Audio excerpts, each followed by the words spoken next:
Hello everyone and welcome to only IAS. स्वागत है आपका 21 मई की प्रीलिम्स बूस्टर न्यूज़ डिस्कशन में। आज का पहला इंपॉर्टेंट आर्टिकल बात करता है एक नए आइसबर्ग की जो मिला है, जो कि दुनिया का सबसे बड़ा आइसबर्ग है।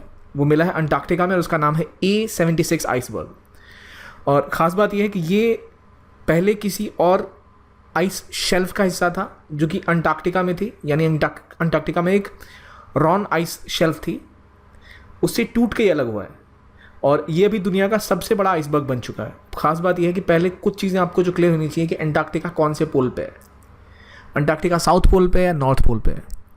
तो Antarctica is south pole, north pole is Arctic. Basic से नॉलेज के लिए आप कैसे चेक कर सकते हैं आपकी पूरी क्लैरिटी है, यानी कॉन्सेप्चुअल क्लैरिटी। तो south pole is in Antarctica, north pole is in Arctic. Basic सी बात है। पेंगुइन कहाँ मिलते हैं और पोलर बियर कहाँ मिलते हैं, ये अगर आपको पता है तो आपको नॉर्थ साउथ क्लियर होता है। ये बेसिक से इन्फॉर्मेशन है। तो अब बात आई हमारी A76 आइसबर्ग पे, जो मिला है कहाँ? अंटार्कटिका में, यानी साउथ पोल पे। तो खास बात यह है कि इसे किसने स्पॉट किया? तो इसको स्पॉट किया यूरेशियन स्पेस एजेंसी की सैटेलाइट है कोपरनिकस सेंटिनल-1। इस स्पेस एजेंसी की सैटेलाइट ने ही इसको ट्रैक किया है। और ये कहाँ पर फ्लोट कर रही है? तो उस सी का नाम है वेडल सी, जो कि वेस्टर्न अंटार्कटिका में है। तो यहाँ हमारी काम की चीज़ है आइसबर्ग का नाम। ये सी अगर कभी हमसे पूछा गया कि वेडल सी कहाँ पर है, सीज अक्सर पूछे जाते हैं, तो आपको पता होना चाहिए अंटार्कटिका के पास ये सी है। ऑप्शन में कंफ्यूज करने के लिए आपको आर्कटिक सी भी दिया जा सकता है। तो आइसबर्ग की खास बात कुछ बेसिक प्रॉपर्टीज़ ये हैं कि बहुत बड़े साइज़ का है, हमें लेंथ एक्जैक्टली पता नहीं भी है तो काम चल जाएगा। लेकिन फॉर कंपेरिजन के स्पेनिश आइलैंड से भी बड़ा ही है ये आइसबर्ग। तो ये दिखाता है हमें कि कितनी बड़ी स्पेस ऑन साइज है। अब खास बात ये कि आइसबर्ग के पिघलने से समुद्र का लेवल नहीं बढ़ता है, राइट। आइसबर्ग और ग्लेशियर में फ़र्क होते हैं। ग्लेशियर ज़मीन के ऊपर होते हैं, तो जब वो पानी में वो पानी में जाएगा, वो पानी बह के, ग्लेशियर अगर ज़मीन के ऊपर है तो जब वो पिघल जाएगा तो वो पानी आके समुद्र में जुड़ेगा, जिससे सी लेवल बढ़ जाएगा। लेकिन आइसबर्ग ऑलरेडी पानी में तैर रहे होते हैं। टाइटैनिक फिल्म अगर आपने देखी है या कई ऐसी और भी फिल्में जो आपने देखी होंगी, आइसबर्ग एक तरह का बर्फ़ का टुकड़ा होता है जो पानी के ऊपर तैरता रहता है। अक्सर शिप टकरा कर क्रैश कर जाते हैं, पर आइसबर्ग पानी के ऊपर ही तैरता रहता है। तो इसका बड़ा अच्छा एग्जांपल है कि अगर आप किसी ग्लास में बर्फ़ डाल दें और बर्फ़ पिघलने के मतलब ये नहीं कि ग्लास से पानी बाहर निकल जाएगा, ठीक है, वो लेवल उतना ही रहता है। तो वही कहानी है, जब आइसबर्ग पिघलती है तो सी लेवल राइज नहीं करता है ग्लेशियर, क्योंकि वो ऑलरेडी सी में है और वो आइस वाली प्रॉपर्टी का हिसाब है इसके ऊपर भी। जो ग्लास में आइस होगी तो आइस पिघलने के बावजूद आपका पानी बाहर नहीं जाएगा ग्लास से, क्योंकि उसको ऑलरेडी अपनी प्रॉपर्टीज़ में इंक्लूड करता है वो। जबकि जो ग्लेशियर्स हैं वो लैंड पे होते हैं, तो इसलिए जब वो पिघलते हैं, उनका पानी जाके समुद्र में मिलता है तो वो आपके सी लेवल को बढ़ा सकते हैं। तो ये आइस शीट्स ग्लेशियर्स को कहते हैं, आइसबर्ग्स इनको कहते हैं जो ये पानी में तैरते हैं, राइट। अगला इंपॉर्टेंट आर्टिकल बात करता है PM स्वास्थ्य सुरक्षा योजना की। इसके तहत 22 नए एम्स की स्थापना की जाएगी जिनको अप्रूवल मिला है। और ये लॉन्च कब किया गया था? PM स्वास्थ्य सुरक्षा योजना तो 2003 में लॉन्च की गई थी। इसका काम ये था कि जो भी रीजनल इम्बैलेंसेज हैं, कि टर्शरी केयर मतलब जो बड़े हॉस्पिटल्स होते हैं थर्ड लेवल के स्पेशलिटी वाले, या लेट्स से जिसमें आपको हार्ट या इस तरह की बीमारियां देखी जाती हैं, जिनमें OPDs होते हैं, वो कुछ शहरों में ही सीमित थे और वहाँ उनका इम्बैलेंस बहुत ज़्यादा था। आपके कुछ राज्यों में डॉक्टर्स अवेलेबल नहीं है, टर्शरी केयर के हॉस्पिटल्स ही नहीं हैं, तो सभी लोग या तो दिल्ली जाएंगे या मुंबई जाएंगे या हैदराबाद जाएंगे या बेंगलोर जाएंगे। तो उस चीज़ को, इम्बैलेंस को कम करने के लिए ये स्कीम लॉन्च की गई थी। और इसको जो मिनिस्ट्री इसके ऊपर कार्यरत है, इसके अंदर काम होता है, ये वो है ministry of health and family welfare. मतलब नॉर्मल सी बात है, आपको मैं पूछूंगा तो आप ये सही ही बताएंगे। तो इसमें कुछ ऐसा उल्टा पुल्टा कॉन्सेप्ट नहीं है, सिंपल सी बात है। तो इसमें दो कंपोनेंट प्राइमरली होते हैं, एक नए एम्स की स्थापना करना और दूसरी जो ऑलरेडी गवर्नमेंट मेडिकल कॉलेजेस हैं अलग अलग स्टेट्स में, उनको अपग्रेड करना। और ये जो कीमत होती है अपग्रेडेशन की, ये स्टेट और सेंटर दोनों आपस में बांटते हैं। तो ये चीज़ याद रखिए कि फाइनेंसिंग में it is not a scheme कि जिसके अंदर सेंटर ही सब कुछ करने वाली है। स्टेट सेंटर मिलकर इसमें कॉस्ट को पूरा करते हैं। इसी से मिलता जुलता हेल्थ केयर देख ही नहीं तो कुछ और स्कीम्स देख लेते हैं, जैसे प्रधानमंत्री स्वास्थ्य सुरक्षा निधि, जो कि एक सिक्योर फंड बनाया गया था हेल्थ के लिए, कि हेल्थ और एजुकेशन सेस में जो पैसे सरकार लेती है तो वो इसमें जाते हैं। फिर प्रधानमंत्री आत्मनिर्भर स्वास्थ्य भारत स्कीम है, जो कि इसी साल बजट में लॉन्च की गई थी, जिसके तहत कोशिश की जाएगी कि प्राइमरी, सेकेंडरी, टर्शरी हर लेवल पर जो पिछड़ा से पिछड़ा इलाका है, जो आखिरी धुरी तक जो भी हिस्सा है, वो सभी को कवर किया जाए और वहाँ पे रिसर्च, टेस्टिंग, ट्रीटमेंट की सुविधाएं उपलब्ध किया जाए और एक मॉडर्न इकोसिस्टम क्रिएट किया जाए। कि ऐसा नहीं कि बस मेन शहरों में आप एम्स बना दें और बाकी इलाकों को कवर करने के लिए कुछ ना हो, और वो जब बीमार पड़े तो सीधा आएँ उन बड़े शहरों की तरफ। ये सब होगा किसके अंतर्गत भाई? इसके लिए हमें डेटा भी तो चाहिए। तो उसका ध्यान रखने के लिए गवर्नमेंट ने national digital health mission launch किया है, जिसके तहत एक डिजिटल हेल्थ केयर इकोसिस्टम बनाया जाएगा। इस इकोसिस्टम के अंदर हर व्यक्ति के पास एक हेल्थ आईडी होगा, एक पर्सनल हेल्थ रिकॉर्ड होगा, डिजी डॉक्टर और हेल्थ फैसिलिटी रजिस्ट्री जैसी सुविधाएं दी जाएंगी, ताकि जितना हो सके हम चीज़ों को डिजिटल कर सकें, उसका डेटाबेस बना सकें, ताकि कभी रिक्वायरमेंट अगर किसी को तो तुरंत वो एक ही डेटाबेस से पता लग सके क्या क्या समस्या है और क्या क्या इसके निवारण किए जा सकते हैं। तो ये सारी बेसिक स्कीम्स हैं जो हेल्थ के रिलेटेड हैं, और भी काफ़ी लंबी कहानी है जो हम आगे कभी कवर करेंगे। अगला इंपॉर्टेंट आर्टिकल ई वे बिल के बारे में। गवर्नमेंट ने हाल ही में बोला है कि ई वे बिल सिस्टम को फास्टैग और RFID के साथ जल्दी से जल्दी इंटीग्रेट करना है, और ऑलमोस्ट इंटीग्रेट किया जा चुका है। तो यहाँ 3-4 टर्म है, ई वे बिल क्या होता है, फास्टैग क्या होता है और RFID क्या होता है। तो ई वे बिल बसल में पहली बात यह कि एक तरह का बिल होता है जो जनरेट किया जाता है। कोई भी गुड्स, कोई भी सामान अगर वो 50,000 रुपये से ऊपर की लागत का है, अगर आप उसको कहीं लेके जा रहे हैं एक राज्य से दूसरे राज्य, आप इंटरस्टेट मूवमेंट हो रही है, तो उसके लिए आपको टैक्स भरना पड़ता है, GST, गुड्स अगर मूव करते हैं तो सरकार ने बोला था कि भाई ये चीज़ें जो मूव करेंगी इनके साथ एक ई वे बिल आएगा, एक यूनिक बिल होगा जो दिखाएगा अच्छा आपने GST पे किया है, ताकि GST से लोग ना भागें, वो पे करें। तो it is your E way bill, मतलब बेसिक एक बिल है जो ई वे बिल है उसकी मूवमेंट के लिए जो आपको चाहिए। कोई भी कंसाइनमेंट अगर एक जगह से दूसरी जगह मूव करेगा तो उसके लिए बिल लगेगा, राइट। अब ई वे बिल तो हमें पता है, ये फास्टैग और RFID क्या है। ई वे बिल लेके कोई गाड़ी अगर जा रही है तो वो टोल प्लाजा को भी क्रॉस करेगी, राइट। अभी आप टोल प्लाजा से खुद भी गुजरे होंगे तो वहाँ टोल्स कटते थे, राइट। तो उससे निजात पाने के लिए फास्टैग की नियम चलाया गया कि भाई गाड़ी के ऊपर एक स्टिकर लगा रहेगा, वो स्टिकर जैसे आप जाएंगे, जो आप जैसे ही उसको क्रॉस करते हैं तो वो अपने आप स्कैन करके आपके काउंटर से आपकी पैसे रिड्यूस हो जाते हैं। सो इसमें आपको कोई झंझट नहीं होता कि खड़े होकर आप पैसे दो फिर वो पर्ची काट के आपको देगा, ऐसा समस्या नहीं होती। ये फास्टैग स्टिकर का काम होता है। एक तरह से UPI सिस्टम में जैसे स्कैन करते हैं वैसा ये ऑटोमेटेड स्कैन सिस्टम है। ये जिस टेक्नोलॉजी पे काम करता है वो टेक्नोलॉजी है RFID, जो कि रेडियो फ्रीक्वेंसी का इस्तेमाल करती है। तो वो जो अमाउंट रिडक्शन टोल प्लाजा पे आपका होता है वो फास्टैग के थ्रू होता है। जो टेक्नोलॉजी यूज़ होती है वो होती है RFID, जो कि रेडियो वेव्स का इस्तेमाल करके जो इन्फॉर्मेशन है उसको पढ़ती है और आपकी पेमेंट को प्रोसेस करती है। तो खास बात यह है कि फास्टैग की बहुत दूर से भी इसको रीड कर सकते हैं। जैसे UPI का स्कैन आपको पास जाके करना पड़ता है, फास्टैग को आप दूर से भी रीड कर सकते हैं और ज़्यादा समस्या इसको मैनेज करने की भी नहीं होती। तो इसलिए गवर्नमेंट ने मैंडेटरी कर रखा है कि हर गाड़ी अब टोल प्लाजा से गुजरेगी तो वहाँ पर उनके पास फास्टैग स्टिकर होना ही चाहिए। और इसको मैनेज कौन करता है? इसको मैनेज करता है national highway authority of India, जो कि NHAI है। तो ये कहानी है, इसीलिए इंटीग्रेट किया गया है ई वे बिल को भी और आपके फास्टैग और RFID से भी, यानी RFID टेक्नोलॉजी से युक्त जो फास्टैग के स्टिकर्स होंगे वो अब ई वे वाली गाड़ियों पर भी होने चाहिए, और ताकि यह उनको इंटीग्रेट किया जा सके, ताकि मूवमेंट ईजी हो, कोई लैग ना रहे कि गाड़ियों की जो लाइन लग जाती है टोल प्लाजाज पे वो ना रहे। तो फास्टैग सभी के लिए कंपलसरी है। मैंने आपको बताया कौन सी बॉडी इसको ऑपरेट कर रही है। इसकी सिग्निफिकेंस क्या है कि गुड्स की व्हीकल इजीली हो पाए, विजिलेंस रह पाए सीधा सीधा कि अच्छा कोई बॉडी मूव कर रही है, कोई अगर कंसाइनमेंट जा रहा है उसका बिल कौन सा है, उसमें कौन सा टैग लगा हुआ है, सभी आप देख सकें, इससे रेवेन्यू का लीकेज ना हो। ये हो गई बेसिक कहानी। अगला पॉइंट है यूनेस्को हेरिटेज साइट्स का। इंडिया में कुछ 6 कल्चरल हेरिटेज साइट को यूनेस्को की tentative list of world heritage site में जोड़ा गया है। टेंटेटिव लिस्ट है मतलब भविष्य में ये पार्ट बन सकती है, वर्तमान में ये वर्ल्ड हेरिटेज साइट नहीं बनी है, रिमेंबर। तो जो टेंटेटिव लिस्ट की साइट्स हैं वो है गंगा घाट वाराणसी का, कांचीपुरम के टेम्पल, सतपुरा टाइगर रिजर्व जो मध्य प्रदेश में है, मराठा मिलिट्री आर्किटेक्चर महाराष्ट्र का, हीके बेनकल मेगालिथिक साइट कर्नाटका की, भेदा घाट लमेटा घाट of Narmada valley in Madhya प्रदेश। अब अगर मैं आपसे एक क्वेश्चन पूछूं तो आप, मुझे उम्मीद है वाराणसी का गंगा घाट या कांचीपुरम का मंदिर तमिलनाडु में, ये आपको पता होगा। Satpura tiger reserve is in Madhya Pradesh, आपको पता होगा। पर इंपॉर्टेंट ये है कि अगर हायर बेनकाल मेगालिथिक साइट्स की मैं आपको पूछूं तो यहाँ आप कंफ्यूज हो सकते हैं। तो ऐसे पॉइंट जो काफ़ी थोड़े आउट ऑफ द बॉक्स हैं वो आपको ध्यान रखनी चाहिए। अच्छा ये कहाँ पर है? फिर बेता घाट लमेटा घाट नर्मदा वैली में, ये ऑब्वियसली आपको, मुझे उम्मीद नहीं है, पता होगा। तो ये सारी चीज़ें जो नए टर्म्स आ रहे हैं उनको हमें याद करना। अभी इनको स्टेटस मिला नहीं, याद रखिए टेंटेटिव लिस्ट है। और क्या होता है यूनेस्को वर्ल्ड हेरिटेज साइट की कहानी, ये भी देख लेते हैं। अब वर्ल्ड हेरिटेज साइट कोई बन गई, वो तभी बनेगी जब वो नेचुरली या मैन मेड एक ऐसी साइट हो जो इंटरनेशनल सिग्निफिकेंस की हो, इसकी कोई महत्वता हो, और इसको UN या की बॉडी यूनेस्को द्वारा मान्यता दी जाती है कि ये मानवता के लिए या फिर मानव के कल्चर के लिए, इतिहास के लिए बहुत ज़्यादा सिग्निफिकेंस रखती है, इसलिए इसको दर्जा दिया जाता है। और ये जो लिस्ट है ये मेंटेन होती है किसके द्वारा? इंटरनेशनल वर्ल्ड हेरिटेज प्रोग्राम के द्वारा, जो कि UNESCO world heritage committee administer करती है, जिसके अंदर यूनेस्को के 21 मेंबर स्टेट्स होते हैं जो जनरल असेंबली से चुन के आते हैं। बेसिक सी बात है, थोड़ा लंबी कहानी है, पर कैसे मेंटेन होती है तो लिस्ट कौन बनाएगा भाई? हमें पता है UN बना रहा है, UN की बॉडी यूनेस्को है, वो ये लिस्ट बना रही है। तो इस लिस्ट को बनाने के लिए जो प्रोग्राम चलाया जाता है, जो मेंटेन करता है इस लिस्ट को, अच्छा कौन कौन सी बॉडीज इसके अंदर आएंगी, क्या उनके हालात हैं, वो है इंटरनेशनल वर्ल्ड हेरिटेज प्रोग्राम, जो कि इनकी वर्ल्ड हेरिटेज कमेटी कंट्रोल करती है, जिसके अंदर इनके 21 मेंबर्स होते हैं। हर वर्ल्ड हेरिटेज साइट का मतलब ये नहीं है कि भाई अब वो सरकारी संपत्ति हो गई यूएन की।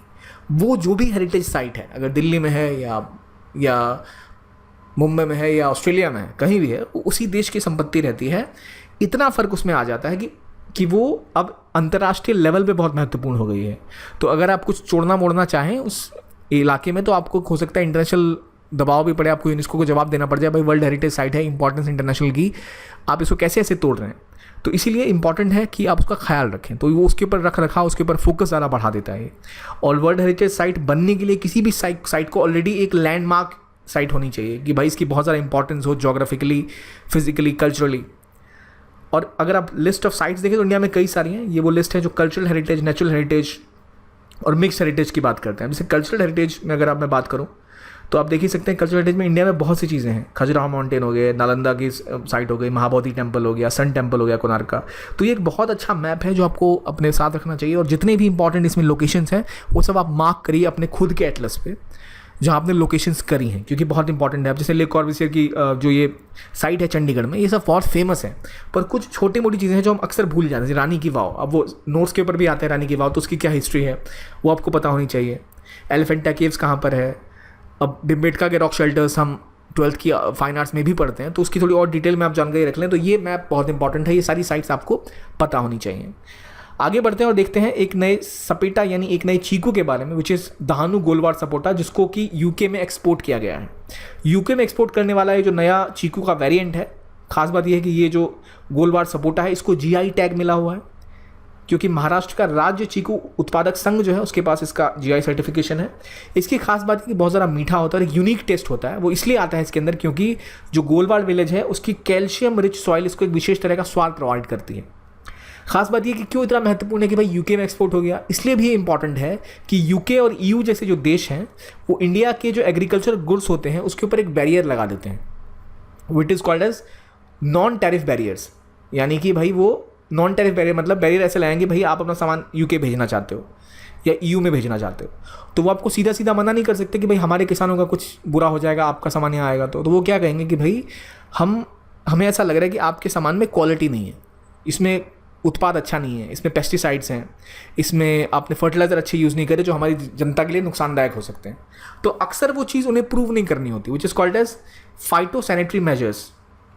सैनिटरी और फाइटोसैनिटरी मेजर्स ये आते हैं नॉन टैरिफ बैरियर्स के अंदर, कि भाई आपने ये सामान इसलिए नहीं ला सकते क्योंकि उतना साफ़ नहीं है या हेल्थ को लेके बाद में प्रॉब्लम्स आ सकती हैं। तो ईयू और बाकी यूरोप की कंपनियां अक्सर ये नौटंकी इंडिया के एग्रीकल्चर प्रोडक्ट्स के केस में करती हैं। तो ये एक तो गया है, तो इसलिए भी इंपॉर्टेंट है। तो आपको पता होना चाहिए कि ये गोलवार सपोटा कहाँ गया, तो यूके में गया। और इसको जीआई टैग कहाँ से मिला हुआ है, तो महाराष्ट्र संगठन ने इसको लिया हुआ है। और इसके अलावा सपोटा ऑलमोस्ट इंडिया में कर्नाटक से लेकर तमिलनाडु, आंध्र, वेस्ट बंगाल हर जगह बोया जाता है।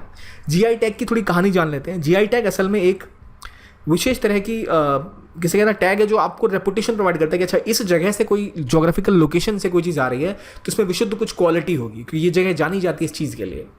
जैसे अल्फांसो मैंगोज़ हो गए या फिर मुजफ्फरपुर की लीची हो गई, इस तरह के कुछ है। जैसे ये यहाँ का सपोटा हो गया। तो ये सारी चीज़ें हैं जो काफ़ी स्पेसिफिकली जानी जाती हैं। कश्मीर का केसर हो गया। तो ये कुछ लोकेशंस हैं, कुछ ऐसी चीज़ें हैं जो बहुत ही फेमस है। क्यों? क्योंकि वो उस लोकेशन से आती है जहाँ स्पेसिफिकली उस क्वालिटी का वो उत्पाद उत्पन्न होता है। इंडिया में जो ये जीआई रजिस्ट्रेशन होती है, ये जीआई ऑफ गुड्स एक्ट 1999 के अंतर्गत होती है। और इंटरनेशनली भी इसको जो पहचान मिलती है, वो मान्यता मिलती है इसको इंटेलेक्चुअल प्रॉपर्टी राइट्स के अंतर्गत, जो आता है Paris convention of protection for industrial property के अंतर्गत, राइट।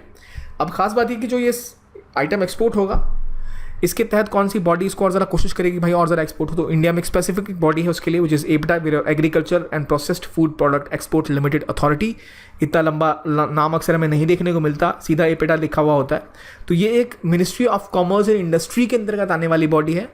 अगर आपको ऑप्शन में एपिटा मिलेगा कि भाई वो सपोटा एक्सपोर्ट बढ़ा रही है, तो आप सोचेंगे अच्छा एग्रीकल्चर मिनिस्ट्री के अंदर आती होगी, फार्मर वेलफेयर के अंदर आती होगी, पर नहीं, ये ministry of commerce and industry के अंतर्गत आती है, जो कि बढ़ावा देती है एक्सपोर्ट्स को। तो एक्सपोर्ट ट्रेड प्रमोशन बॉडी है ये, 1986 में फाउंड की गई थी। एग्रीकल्चर और प्रोसेस्ड फूड आइटम्स को, वो जीआई टैग वाले हों या बिना जीआई टैग वालों को भी, ये बढ़ावा देने की मदद करती है। इसके लिए असिस्टेंस प्रोवाइड करती है एक्सपोर्टर्स को कि वे कहाँ किस मार्केट में टारगेट कर सकें, विच इज़ योर एपिटा। कौन सा सपोटा था भाई? गोलवार सपोटा। कहाँ? महाराष्ट्र में। जीआई टैग मिला हुआ है किस देश? यूके में, राइट। अगला इंपॉर्टेंट आर्टिकल कोवैक्स प्रोग्राम के बारे में बात करता है, जो कि यूएस द्वारा डिसाइडेड है कि 80 million vaccine doses COVAX programme के अंतर्गत वो देंगे।